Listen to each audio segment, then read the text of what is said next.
Hello friends, soil mechanics के second lecture में आपका स्वागत है।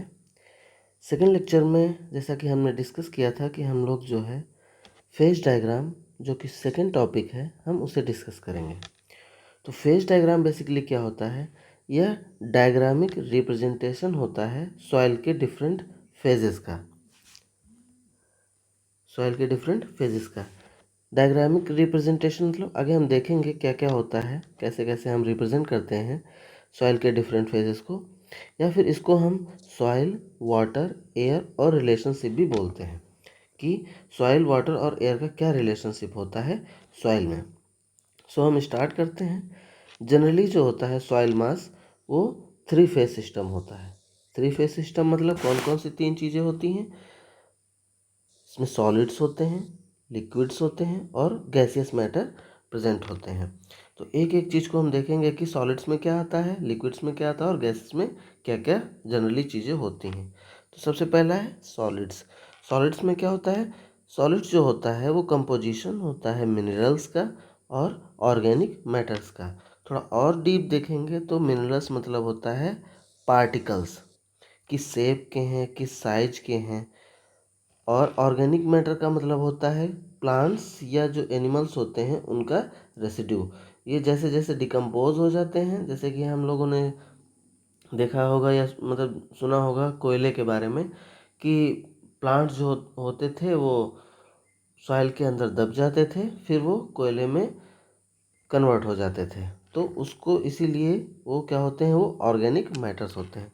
तो इसका मतलब ये हुआ कि सॉलिड्स में 2 चीज़ें आती हैं, या तो पार्टिकल्स होते हैं जो कि डिफरेंट डिफरेंट साइज के होते हैं, या फिर ऑर्गेनिक मैटर्स होते हैं। ऑर्गेनिक मैटर्स में क्या क्या आता है?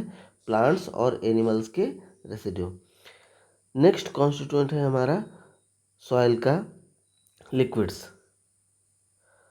लिक्विड्स में क्या होता है? लिक्विड्स जनरली जो होता है वाटर होता है उसमें, सॉइल में, जो कि पार्शली या फिर पूरी तरीके से फिल होता है वॉइड्स में। यहाँ एक टर्म कॉइन हुआ है वॉइड्स। वॉइड्स क्या होता है? जो सॉलिड्स हमारे प्रेजेंट होते हैं सॉइल्स में, उसमें जो छोटे छोटे पोर्स होते हैं या स्पेसेस होते हैं उनको बोलते हैं वॉइड्स। कैसे हम पता कर सकते कैसे हम पता कर सकते हैं? जैसे कि अगर हम एक बीकर लें और उसमें सॉइल डालें, सॉइल को भर दें और उसमें थोड़ा सा पानी डालें, तो हम देखेंगे कि पानी ऊपर से क्या होगा, नीचे जाएगा। तो वो किनके थ्रू जाता है? जो ओपन स्पेसेस होते हैं सॉलिड्स में, यानी पोर्स जो होते हैं उनके थ्रू जाता है, जिसे हम क्या बोलते हैं? वॉइड्स बोलते हैं।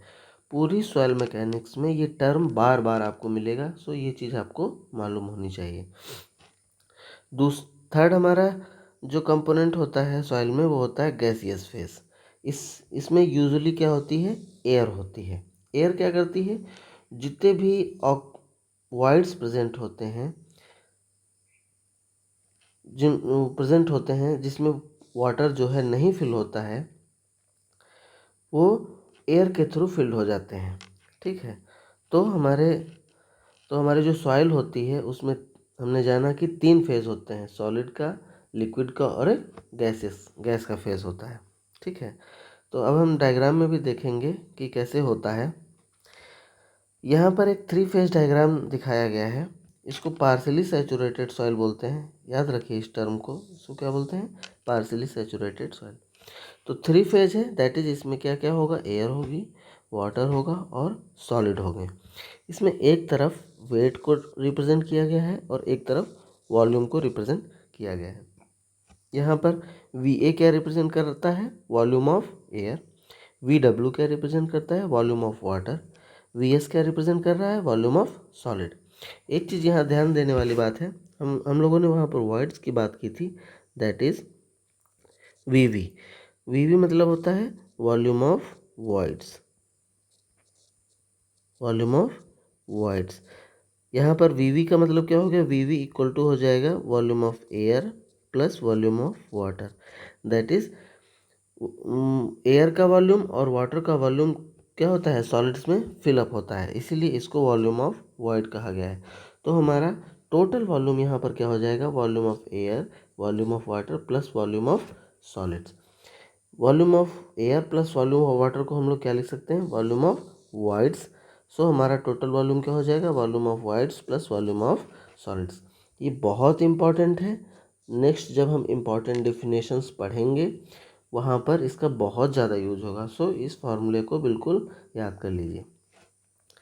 दूसरी साइड देखेंगे वेट। तो क्योंकि वेट ऑफ एयर क्या होता है हमारा, जीरो होता है। एयर का कोई वेट तो होता नहीं है, तो वेट ऑफ एयर क्या होता है हमारा, जीरो। तो हमारा टोटल वेट क्या हो जाएगा, weight of water plus weight of solids. इसका भी यूज़ है, जब हम वाटर कंटेंट पढ़ेंगे तब हमारा इस टर्म का यूज़ आएगा। सो अगर थ्री फेज डायग्राम है तो सॉइल हमारी क्या होगी, पार्शियली सैचुरेटेड सॉइल होगी। इंपॉर्टेंट है, याद रखिए। नेक्स्ट हमारा है to phase diagram. Two phase diagram कैसे आया, अगर हम वेट ऑफ एयर तो हमारा जीरो ही होता है, तो हमारा टोटल वेट हमारा क्या हो जाएगा, weight of total weight equal to weight of solid के इक्वल हो जाएगा। यहाँ पर क्या है कि वॉल्यूम ऑफ वाटर क्या कर दिया गया है, जीरो कर दिया गया है। तो हमारा क्या हो जाएगा, total volume of air plus volume of solid. यहाँ पर वॉल्यूम ऑफ एयर को हम वॉल्यूम ऑफ वाइड भी बोल सकते हैं। क्यों, क्योंकि जो है यहाँ पर weight of volume of water क्या हो गया है, जीरो हो गया है। याद रखिए इसको, बहुत इंपॉर्टेंट है। अच्छा, इस डायग्राम में वॉल्यूम ऑफ वाटर क्योंकि जीरो है, इसीलिए ये सॉइल क्या होगी, ड्राई सॉइल होगी। ठीक है, यहाँ पर लिखा है। हमारा थर्ड भी है, हमारा third diagram two phase diagram ही है। यहाँ पर क्या किया गया है, वॉल्यूम ऑफ एयर को जीरो कर दिया गया है। अगर हम वॉल्यूम ऑफ एयर को जीरो कर देंगे तो हमारा टोटल वॉल्यूम क्या हो जाएगा, volume of water plus volume of solid. यहाँ पर वॉल्यूम ऑफ वाटर क्या हो रहा है, वॉल्यूम ऑफ वाटर क्या रिप्रेजेंट करता है, वॉल्यूम ऑफ वाइड्स को। क्योंकि जितने भी वाइड्स प्रेजेंट हैं सॉलिड में वो सभी फिल्ड बाई वाटर हैं। So that volume of wide किसके इक्वल टू हो जाएगा, वॉल्यूम ऑफ वाटर के। क्योंकि यहाँ पर एयर का वॉल्यूम ज़ीरो है, सो हमारी ये सॉइल क्या होगी, सैचुरेटेड सॉइल होगी। और हम इसको फुल्ली सैचुरेटेड सॉइल भी बोल सकते हैं। ठीक है, यहाँ पर लिखा भी है कि जब हमारे all the wides field by water, ठीक है, तो हमारा क्या हो जाएगा, ये सैचुरेटेड सॉइल हो जाएगा।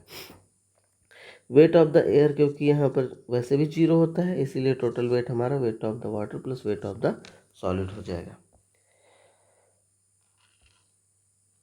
सो आज के लेक्चर में इतना ही था।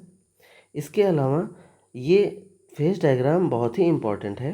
क्यों, क्योंकि जो है जितनी भी इम्पॉर्टेंट डेफिनेशन हम लोग आगे पढ़ेंगे उन सब में इस फेज डायग्राम का ही यूज़ है। इम्पॉर्टेंट डेफिनेशन जैसे water content, void ratio, porosity, saturation, specific gravity, और इन सभी का रिलेशन एक दूसरे के बीच में। इवन यूनिट वेट भी हम लोग पढ़ेंगे, unit weight, dry saturated unit weight, इन सभी के बारे में पढ़ेंगे। अच्छा, ये सीरीज़ जो हमारी चल रही है ये कंप्लीट चलती रहेगी धीरे धीरे। ये एसएससी जेई के लिए, यूपी पीएससी एई के लिए भी है, जो फर्दर नेक्स्ट एग्ज़ाम हम लोगों के आने वाले हैं उनके लिए भी है। इनसे रिलेटेड क्वेश्चन हम रेगुलर बेसिस पर डिस्कस कर रहे हैं, आप उन्हें प्लेलिस्ट में जाकर देख सकते हैं। यहाँ पर क्वेश्चन इसीलिए हमने अटैच नहीं किए हैं, इन्हें आप जो है प्रीवियस लेक्चर में देख सकते हैं, प्रीवियस लेक्चर्स में भी देख सकते हैं। कुछ क्वेश्चन किए हैं, एक दो क्वेश्चन। इसके अलावा प्लेलिस्ट में हम लोग लर्न थ्रू सॉइल मैकेनिक्स कर रहे हैं, जिसमें हम रेगुलर क्वेश्चन को अपडेट करते रहेंगे। Thanking you. कोई क्वेश्चन हो, कोई क्वेरी हो तो कमेंट सेक्शन में बताइए। Thank you friends.